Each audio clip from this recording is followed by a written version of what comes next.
الطاقة عدوى، الضحكة عدوى، الحزن عدوى، الاكتئاب عدوى، كل حاجة بتتعدي منها.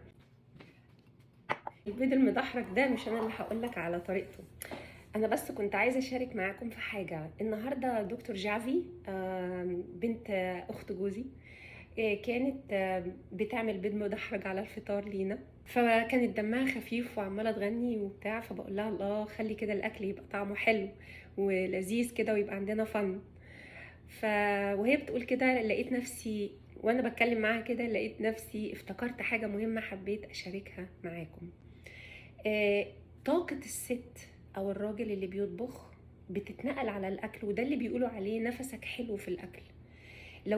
لو انت ست عصبيه او اتنكدتي زعلتي من حاجه، للاسف بيحصل معاكي انك انت بتنقلي الطاقه بتاعتك في الاكل، يطلع ني، يطلع محروق، يطلع ان شاء الله ما يطلع وفي الاخر بتاخديه وبترميه في الزباله، واحنا عارفين ده كله علميا. انك انت لما بتيجي تاكلي اكل حد عامله بطاقه وحشه وبتسمي بسم الله، انت بتكسري طاقه البني ادم اللي كان عاملها، وبتحطي طاقة ربنا سبحانه وتعالى ونور الله سبحانه وتعالى من الذكر اللي انت قلتيه، فبتكسري حاجة وحشة كانت على الأكل. حتى لما تيجي تلبسي، ده قاعدة، لما تيجي تلبسي اللهم اسألك من خيره وشر، من خيره وخير ما صنع له، وأعوذ بك من شره وشر ما صنع له.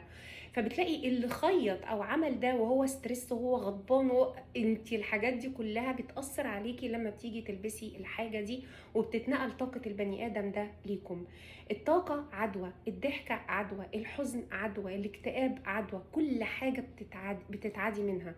فلما سيدنا النبي، وهو ده التريك اللي كنت بتناقش فيه واحنا في المطبخ مع بعض، وهو ده التريك او الخط الرفيع جدا ما بين البوذيين او علماء الطاقة او الناس اللي بيتكلموا في الطاقة اللي ثبتوها علميا، وجامعات كتيرة جدا اتكلمت فيها، دكتور مصطفى محمود اتكلم فيها، الاستاذ احمد الشكير اتكلم فيها، ابحاث كتير، حاولوا ترجعوا لها عشان تتكلموا فيها. ده مش حوارنا دلوقتي، ولكن ده اثبات عليها انه طاقة الخط رفيع اللي بيحصل ما بين المسلم والمسيحي وغير المسلم والمسيحي، اللي هم اصلا بيسموا بسم الله على اي اكل بياكلوه او اي حاجة بيبدأوا بيها، بتتبدل تماما وبتبقى احسن. ايه الفرق؟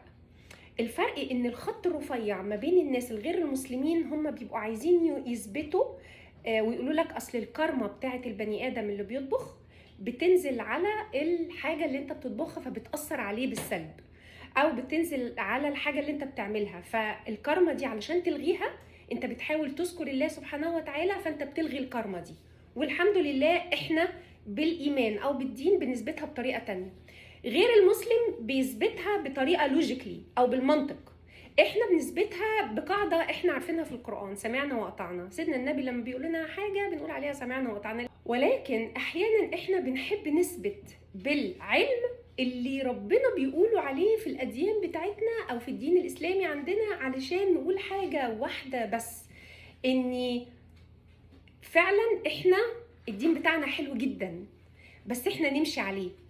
وربنا يهون على كل ست لما بتبقى نفسيتها تعبانه تخلي الاكل طعمه وحش، وبتنكد على العيله كلها، وربنا يهون عليهم ويرزقهم السلام النفسي اللي يخلي الاكل طعمه حلو ولذيذ. وحتى لو كده برضو هنسمي بسم الله عشان يبقى فيها بليسنج اكتر وبركه اكتر. حبيت اشارك معاكم بس اللي حصل معانا النهارده والحوار اللذيذ اللي احنا اتكلمنا فيه. شكرا ليكم، سلام.